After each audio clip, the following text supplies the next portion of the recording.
কি স্ট্রাগল করতেছে ওই ফেরিটা আসার জন্য। এ তো বিপজ্জনক, দেখ অবস্থা দেখ। এই যে এই ফেরিটা হয়তো এখানে ভিড়বে। হ্যালো ভিউয়ার্স, আমি এখন যাচ্ছি ঢাকা থেকে যশোরের উদ্দেশ্যে রওনা দিয়েছি। এক্স ব্লেড কিছুদিন আগে আমি কিনলাম গাড়িটা। তো আমি ঢাকা থেকে যশোরে যাওয়ার জার্নিটা সম্পূর্ণ আপনাদের সাথে শেয়ার করব, মাঝে মাঝে ছোটো ছোটো ভিডিও করে। তো আমি এখন বাইপাস রোড দিয়ে যাচ্ছি, মানে হেমায়তপুর থেকে মানিকগঞ্জে একটা সিঙ্গারির মধ্য দিয়ে একটা বাইপাস রোড আছে, এই রোড দিয়ে যাচ্ছি।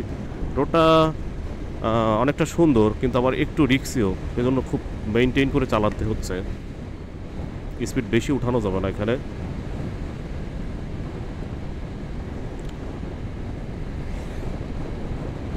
আর এক্সপ্লেড গাড়ি এত স্মুথ আর এত মানে ব্রেকিং কোয়ালিটি আর ইঞ্জিন রিফাইনমেন্ট, সেটা আসলে বলার ভাষা নাই। মানে খুবই খুবই ভালো লাগছে গাড়িটার, যে রেডি পিক আপ থেকে শুরু করে। সামনে একটা ট্রাক আসতেছে, একটু স্লো করা লাগবে আমার। এখানে একটা বাজার তো, যেখানে ওভারটেক করা যাবে না, গাড়ি স্লো করে তারপরে আমার সামনে মুভ করতে হবে। এই যে মামা চলে আসছে, এই দাদা। ওদের জ্বালাই, অটো রিক্সার জ্বালা রাস্তাঘাটে চলার কোনো ওয়ে নাই, হুটহাট করে এদিকে ঘুটাই। আর কি বলবো দুঃখের কথা, মানে এই যে অটো রিক্সাগুলো চলে, এদের কোনো লাইসেন্স নাই, প্রশিক্ষণ নাই, কিচ্ছু নাই। হুট করে একটা ব্যাটারি নিয়ে চলে আসে রাস্তায়, এদের কোনো মামলা হয় না, কিচ্ছু হয় না, শাস্তি হয় না। কিন্তু আমরা মোটরসাইকেল যারা চালাই, আমরা সব কিছু মেনটেন করে চালাই, লাইসেন্স টাইসেন্স এইটা সেটা যা কিছু লাগে, তারপর আমাদেরকে টার্গেট করে পুলিশ মামারা। কি করব, এটাই বাংলাদেশের নিয়ম।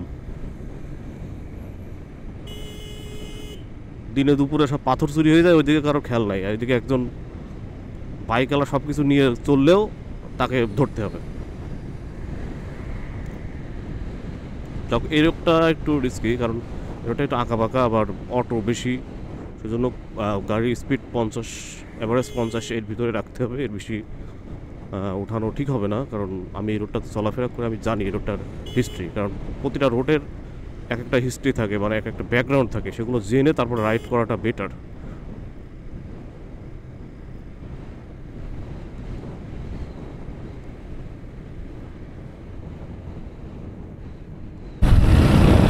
আমার প্রায় সিঙ্গাইরের পার হয়ে যাচ্ছি, মানিকগঞ্জ সদরের ভিতরে ঢুকবো একটু পরেই। রোডগুলো বেশি আঁকা বাঁকা। আর এক্সপ্লেড বাইকের কিছু ভালো বৈশিষ্ট্য আছে, এটা অনেক বেশি স্মুথ। তারপরে এটার যে কন্ট্রোলিং, সব কিছু একদম মাইন্ড ব্লোয়িং। এই ধরনের বাঁকে আমাদের কোনো সময় ওভারটেক নেওয়া উচিত নয়। আমার কিন্তু চান্স আছে এখানে ওভারটেক নিতে পারবো আমি ইচ্ছা করলেই, কিন্তু আমি নিব না, কারণ বাঁকে কোনো সময় ওভারটেক নিতে নাই। যে কোনো বাঁকে, এই যে সামনে দেখছেন একটা বাঁকের ভিতরে দুইটা ট্রাক দাঁড় করানো, এখানে কি উচিত হয়েছে এটা ট্রাক দাঁড় করানো? সামনে একটা বাঁক, এটার সামনে একটা ট্রাক দাঁড় করে রেখেছে। এই হচ্ছে বাংলাদেশের ট্রাক ড্রাইভার, মানে ড্রাইভারদের হচ্ছে নলেজ ড্রাইভিং সম্পর্কে, কোথায় কেমন গাড়ি রাখতে হবে এটা আইডিয়াই নাই ওদের।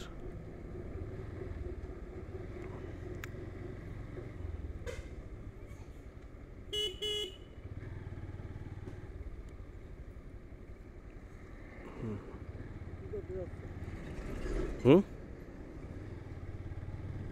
ও কী করতে যাচ্ছে ও নিজেও জানে না। পাটুরিয়া ঘাট আর মাত্র এখান থেকে কত কিলোমিটার? আমি সামনে একটা সাইনবোর্ড দেখতে পাচ্ছি, পাটুরিয়া ঘাট আর 39 কিলোমিটার, আর মাত্র 39 কিলোমিটার। ফাঁকা রাস্তা হলে তো ট্রেনে যাইতে কোনো সময় লাগে না, কিন্তু রাস্তা তো আর ফাঁকা না।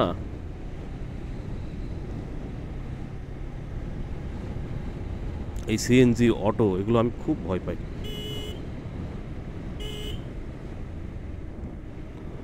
এগুলোকে দেখে শুনে তারপরে চালায়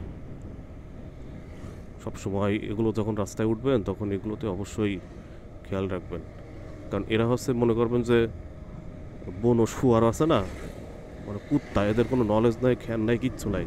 সেজন্য আপনার সেফটি নিয়ে আপনাকে চালাতে হবে।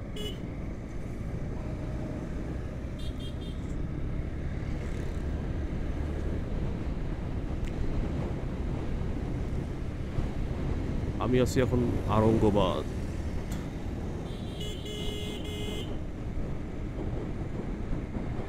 আরঙ্গবাদ পার হচ্ছি।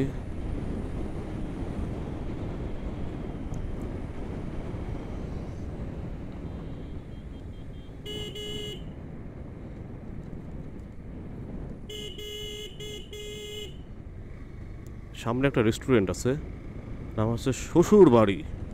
এটা হচ্ছে ওমর সানি, হচ্ছে নায়ক ওমর সানি হচ্ছে এটার মালিক। মৌসুমি ওমর সানি আছে না, ওরা দুইজনই এটার মালিক। এই যে ওমর সানি ছবিটা, শ্বশুর বাড়ি, চাওয়ালার শ্বশুর বাড়ি। নাম আর খুঁজে পাই না, যেমন খ্যাত নায়ক যেমন খ্যাত, নামও সেরকম খ্যাত। যাই হোক, সামনে একটা বাঁক। এক্সপ্লেট এখন 5 স্পিডে আছে, খুব স্মুথলি চলতেছে। তারপরে ওভার স্পিডিং করি না, কারণ দরকার নাই তো। আমি 50, 60, 70-এ যদি কমফোর্টেবলি চালাতে পারি এবং স্মুথলি চলে আমার গাড়ি, তাহলে সেটাই তো বেটার, তাই না? এবং সেটাই তো ভালো।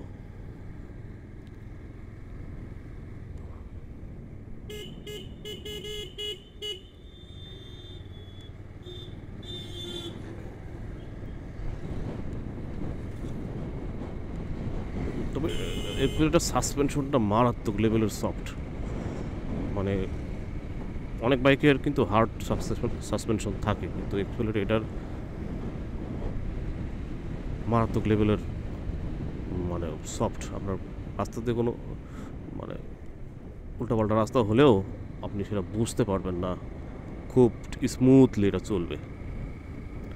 আর এই জায়গাটা একটা ছবির মতো, দেখুন, একটা বট গাছ আর একটা ছোট মন্দির, ছবির মতো একটা জায়গা। আর এক্সপ্লেনেট মাইলেজ খুবই ভালো, আমি শুনেছি আর কি, আমি নিজে টেস্ট করিনি, যেহেতু আমি প্রায় 100 কিলোমিটার মতো হচ্ছে চালাচ্ছি এটা, কিন্তু ওভাবে আমি টেস্ট করিনি এখনও, তবে করব। আমি হাইওয়েতে উঠে এই ফুয়েল নিব, ফুয়েল নিয়ে তারপর মুভ করতে হবে সামনের দিকে।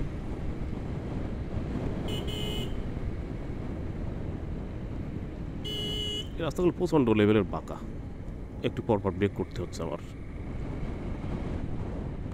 আর এদিকে বাঁকা, আবার এদিকে সাইকেল, অটো, সাইকেল আলা।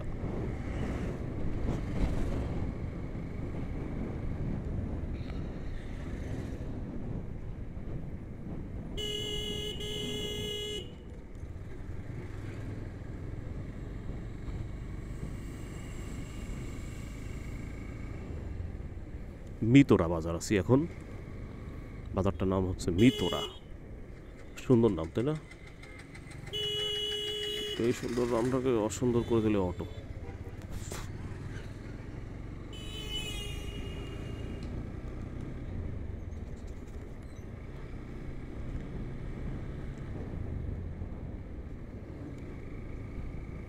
আমি কিন্তু 2 জন নিয়ে চালাচ্ছি, পিলনার নিয়ে চালাচ্ছি বাইকটা, 2 জন চালাচ্ছি, কিন্তু ফিলই হচ্ছে না যে টিনের গাড়ি। দেয় টিন কি সুন্দর করে নিয়ে যাচ্ছে, সেফটি নাই, কিচ্ছু নাই। বাংলাদেশ,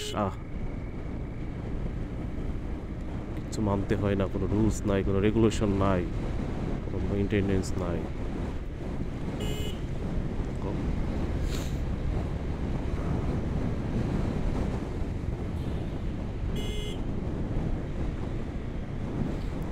অটো রিক্সা হতে সাবধান। তো যারা এক্সপ্লেট গাড়িটাকে ভালোবাসেন এবং যারা আসলে একটা কমফোর্ট রাইড চান, মাইলেজ ভালো চান, লুকটা হয়তো এক একজনের কাছে এক এক রকম চয়েস, ওটা যদি ভালো না লাগে, আপনি স্যাক্রিফাইস যদি করেন, তাহলে আমি আসলে অনেক দিন বিবেচনা করছি, প্রায়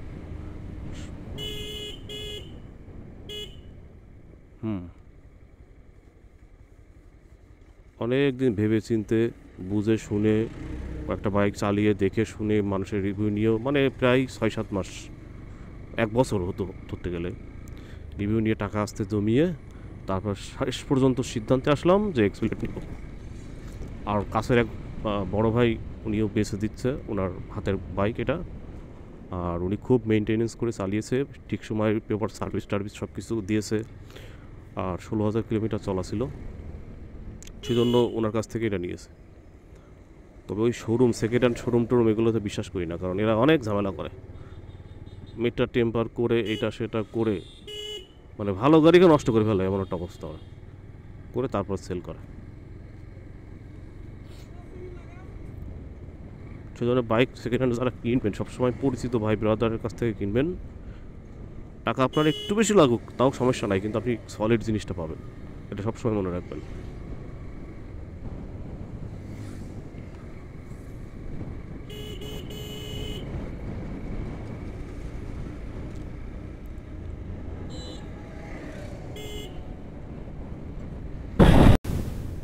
চলে আসলাম মানিকগঞ্জ সদরের ভিতরে, একটু পরেই সামনে হচ্ছে মানিকগঞ্জ বাস স্ট্যান্ড।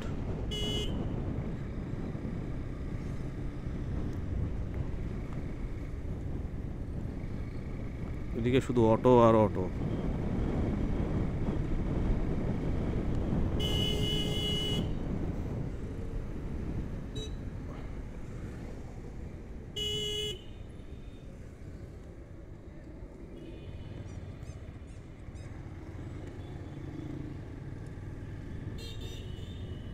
মানিকগঞ্জ প্রধান ডাকঘর।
মানিকগঞ্জ সদরে প্রচুর পরিমাণ রিক্সা টিক্সা এটা সেটা দিয়ে ভরপুর।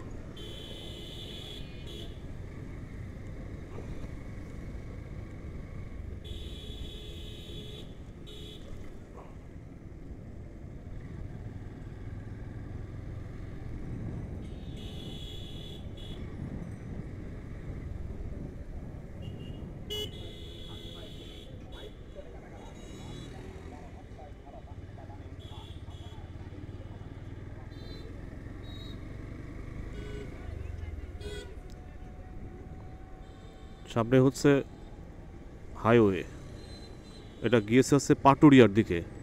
আমি এখন আছি মানিকগঞ্জ স্ট্যান্ডে। মানিকগঞ্জ স্ট্যান্ডটা খুবই খাতারনাক, আপনারা সবসময় সাবধান থাকবেন। এখান থেকে একবার আমার পকেট মার হয়েছিল গত বছর নভেম্বর মাসের দিকে, নভেম্বর না যা হোক কত বছর আর কি, পূজার ছুটিতে। ঠিক এই জায়গা থেকে, এই জায়গা থেকে এই সেলফি বাসগুলো এর ভিতরে পকেট মার থাকে। এরা একটা মানে এমন একটা এনভায়রনমেন্ট ক্রিয়েট করে বাসে ওঠার সময় যে আপনাকে পকেট থেকে মানে হাত দিয়ে নিয়ে চলে যাবে, আপনি টের পাবেন না। তো মানিকগঞ্জ স্ট্যান্ডে সবসময় সাবধানে থাকবেন সবাই, যারা এই রাস্তা দিয়ে যাতায়াত করেন বা এই রোড দিয়ে কোনো প্রয়োজনে কোনো সময় যাবেন। তো আমি এখন হাইওয়েতে উঠে গিয়েছি।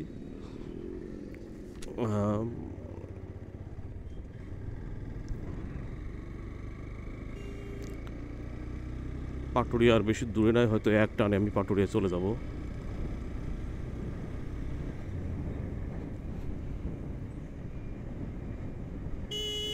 ওই তো আমার পিঠ ব্যথা হয়ে যাচ্ছে। সামনে তরা সেতু, আছি মানিকগঞ্জ এই পাটুরিয়া হাইওয়ে।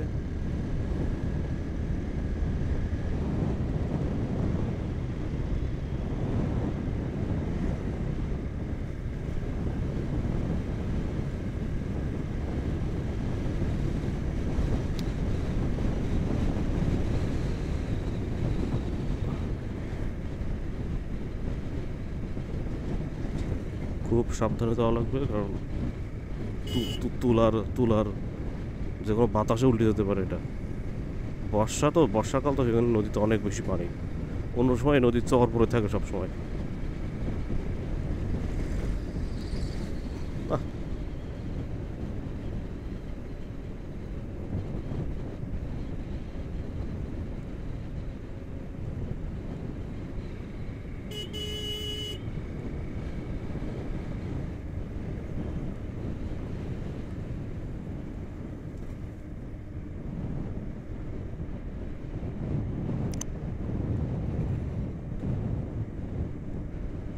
আরে তুই তো হচ্ছে না।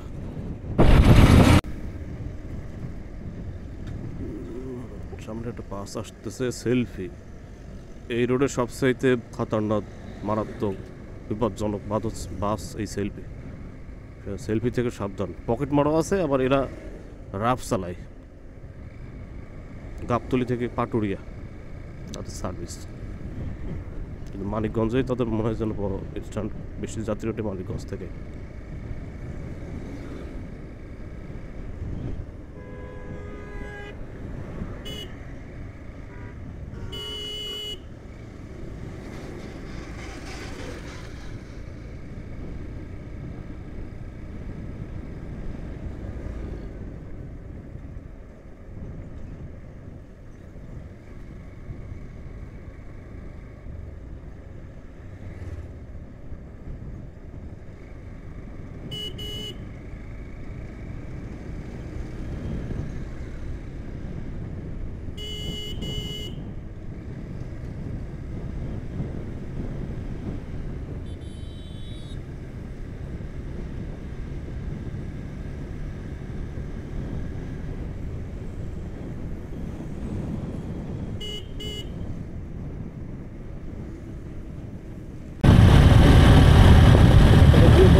সবসময় লুকিং গ্লাসের দিকে অবশ্যই নজর দিতে হবে, এবং লুকিং গ্লাসের দিকে খেয়াল করতে হবে।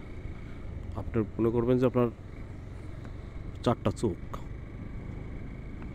এই যে সেলফি বাসটা পিছন দিয়ে আমার আসছিল, কোনো হর্ন দিচ্ছিল না, কিচ্ছু না। আমি লুকিং গ্লাস দেখে বুঝতে পারছি যে আসতেছে পিছনে আমার। তখনই আমি গাড়ির স্পিডটা কমে দিয়েছি, এক পাশে হয়ে গিয়েছে। কারণ বড় বড় গাড়িকে যাদের স্পিড আপনার সাথে বেশি, সেগুলোকে অবশ্যই আপনি প্রায়োরিটি বেশি দেবেন হাইওয়েতে এবং সব জায়গায়। আমি যতই যাই করি, আমি ওই সেলফি বাসের মতো চালাতে পারবো না। ওদের কাছে 80, 90, 100 কিছুই না। ওই অ্যাক্সিডেন্ট হয়ে পড়ে আছে একটা বাস। আর আমার কাছে 60, 70 অনেক কিছু, কারণ আমার বাইক হচ্ছে এটা হালকা, ওটার চাইতে। এই হলুদ দাগ মানে হচ্ছে 2 ডাবল, মানে আপনি ভুল ক্রমেই এখানে ওভারটেক করবেন না, মানে একদম ওভারটেক সম্পূর্ণ নিষেধ এতটুকু। এই হলুদ 2টা দাগ দেখছেন, মানে সবচেয়ে ডেঞ্জারাস। এখানে ওভারটেক আপনার করাই যাবে না, একদম নিষিদ্ধ। পাটুরিয়া ঘাটে প্রায় চলে এসেছি।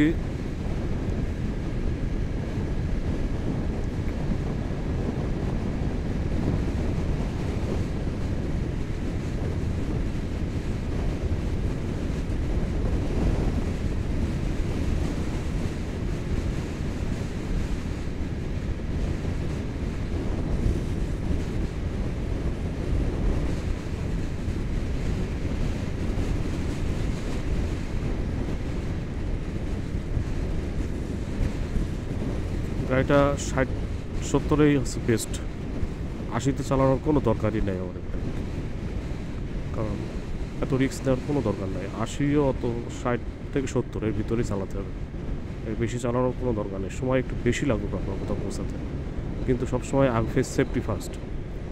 অনেকে 80-90-100 চালিয়ে মানে কি একটা অবস্থা, এর করার দরকার নেই। বাইক জিনিসটা এমনিতে একটু ভালনারেবল, মানে যে কোনো সময় যে কোনো কিছু আপনি বাতাসে ধাক্কা খেয়েও পড়ে যেতে পারে।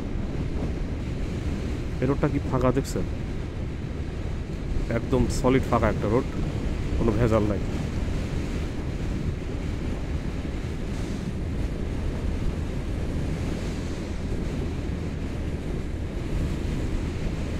আমি ইচ্ছা করলে এখানে 80 তুলতে পারি, কিন্তু তুলবো না, দরকার নাই তো ভাই। 70-এ যাচ্ছি, 73-এ যাচ্ছি, এটা নর্মাল স্পিড। এসব রোডের জন্য এটা খুবই নর্মাল স্পিড। 70, 60-70-এ যাচ্ছে, 74। আমার গায়ে বাতাস লাগছে, যার কারণে স্পিডটা একটু কমে যাচ্ছে। প্রচুর বাতাস, স্পিড কমাই দেয়, কারণ বাতাসের গতিবেগটা অনেক বেশি। আর বেশি বাতাসে কখনোই বেশি স্পিডে চালানো উচিত না, কারণ বাতাসেও অনেক সময় দুর্ঘটনা হয়ে যায়। আপনি যখন রাইড করবেন, আমার ভিডিও যারা দেখে এবং দেখবেন, তারা রাইডিং সম্পর্কে অনেক ভালো ভালো কিছু টিপস পাবেন। এই যে আপনি এই গাড়িটা গেল, এখন ওকে প্রায়োরিটি আগে দিতে হবে আপনার, কারণ ওর স্পিডটা বেশি, ও বড়ো গাড়ি, ওকে প্রায়োরিটি আগে দিবেন। আপনি যদি ওকে মরে দেন, ওর কিচ্ছু হবে না, আপনারই ক্ষতি হবে। ও যদি আপনাকে মেরে দেন, ওর কিচ্ছু হবে না, আপনারই ক্ষতি হবে। সেই জন্য ওই বাইকগুলোর বা ওই ধরনের যানবাহনগুলোর বেশি মানে তাদেরকে প্রায়োরিটি আগে দিয়ে তাদেরকে আগে যেতে দিতে হবে। এটাই হচ্ছে ড্রাইভিংয়ের নিয়ম, বাইকিংয়ের নিয়ম। এগুলো সব কিছু আপনাকে ফলো করতে হবে যদি সেফলি নিরাপদে বাড়ি ফিরতে চান। এই যে অটো থেকে খুবই সাবধান। আমি সবসময় বলি যে অটোগুলো এগুলো কোনো নিয়ম নীতি কিচ্ছু নাই, একদম রেকলেস।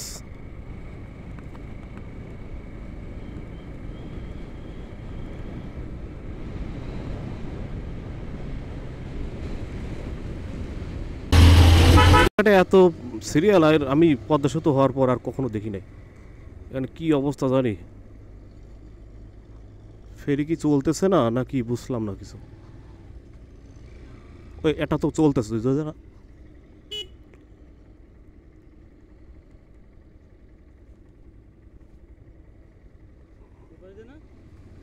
দাদা তো দেখি এই পাশে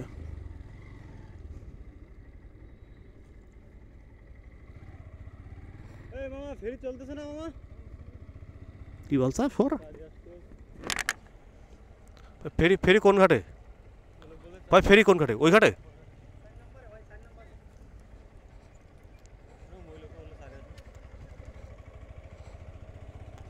চার নম্বর ফেরি, খুবই খারাপ অবস্থা। ফেরি মনে হচ্ছে যেন বন্ধ হয়ে গেছে, রাস্তাঘাটে সব সিরিয়ালতে দাঁড়িয়ে রয়েছে, বাস ট্রাক সব মানুষ, কি একটা অবস্থা। যাই 4 নম্বরে নাকি ফেরি আছে, দ্রুত ধরতে হবে, কারণ হচ্ছে এখন ফেরির খুব সংকট। এরকম তো কখনো হয়নি পদ্মা সেতু হওয়ার পরে। এই গাড়ি আছে 4 নম্বর, ইয়াস 4 নম্বর, এটাই তো 4 নম্বর। আমার একটু আগে যেতে হবে।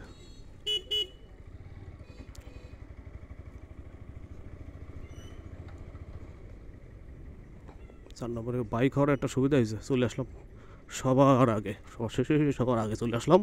আর ফেরি যদি আসে না, আমাকে নিয়ে যেতে হবে, না নিয়ে যেতে পারবে না।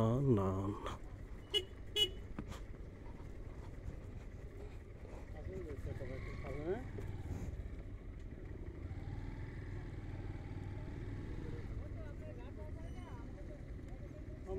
হুম, তুই দূর অবস্থা দেখছিস কি পরিমাণ স্রোত নদীতে? হ্যাঁ, এই স্রোত হওয়ার কারণে হয়তো ফেরি বন্ধ। নাম হুম হুম কি পরিমাণ স্রোত দেখ, ওই যে ওই ফেরিটা কি কি স্ট্রাগল করতেছে ওই ফেরিটা আসার জন্য। এ তো বিপজ্জনক, দেখ অবস্থা দেখ। এই যে এই ফেরিটা হয়তো এখানে ভিড়বে, এটা স্রোত দেখ কি পরিমাণ। তাহলে ফেরি পার হতে মোটামুটি প্রচন্ড লেভেলের স্রোত, যার জন্য ফেরি চলাচল করতে পারছে না, তীব্র যানজট। এখান থেকে মনে করেন 5 কিলো অব্দি মোটামুটি গাড়ি লাইন রয়েছে, দেখেন তীব্র স্রোত, যার কারণে ফেরিটা ঠিকমতো ঢুকতে পারছে না, ফেরির অবস্থায় খারাপ। প্রচুর পরিমাণ স্রোত নদীতে। দেখতে পাচ্ছেন যে ফেরি নাই, সব সব যানবাহন চারিদিকে দাঁড়িয়ে আছে, ওইদিকে মানুষ এদিকে মানুষ, চারিদিকে মানুষ। এটা 4 নম্বর ফেরিঘাট, ওই পাশে মনে হয় 5 নম্বর ফেরিঘাট। এই যে এই এই ফেরিটা স্রোতের বিপরীতে আসতেছে, যার কারণে অনেক দেরি হচ্ছে।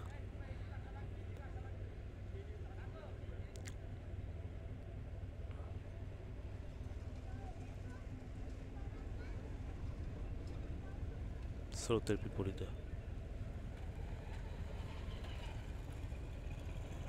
অনেক স্রোত নদীতে। নাকি হ্যাঁ ভাই, ভিডিও হচ্ছে? হ্যাঁ হচ্ছে। এই কি সমস্যা এখানে ভাই? এর সমস্যা হচ্ছে যে নদীতে পানি বেশি হয়ে গেছে। পানি বেশি হয়ে গেছে?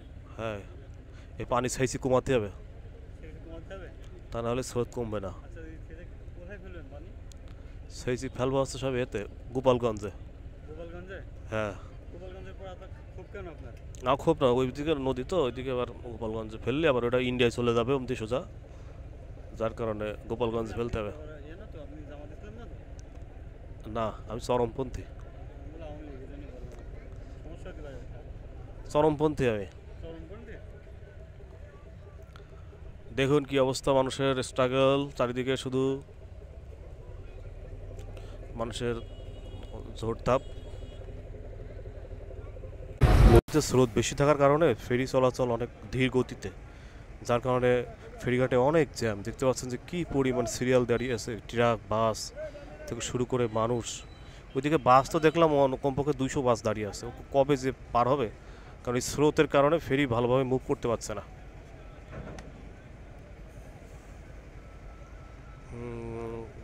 ফেরিটা ফাঁকা হোক, ফেরিটা ফাঁকা হলে তারপরে আমি উঠবো।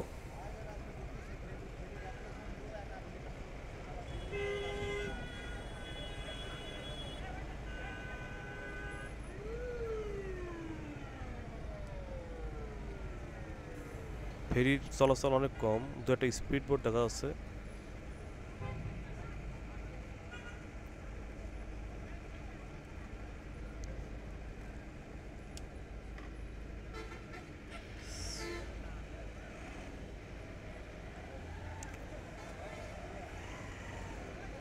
এ ভাই যাই না, যাই না, এ ওই সাইডে থাকেন। কি পরিমাণ স্রোত দেখুন নদীতে, মানুষের ভিতরে এত তাড়াহুড়ো। বাইকগুলোর নাম, গাড়িগুলো খালি হোক তারপরে মানুষ উঠবে না, আগে থেকে ওঠার জন্য ব্যস্ত হয়ে গিয়েছে সব।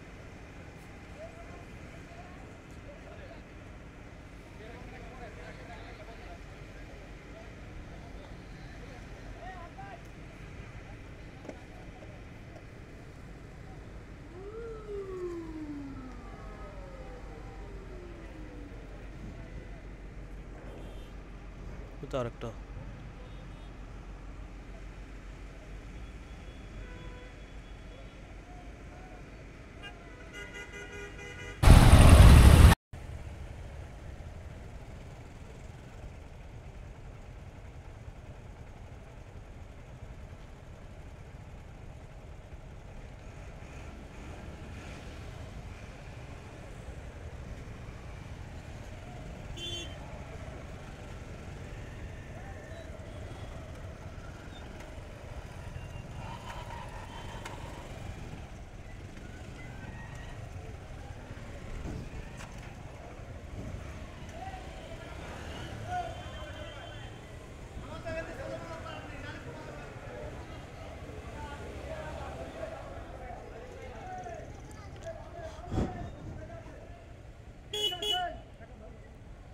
বামে বামে।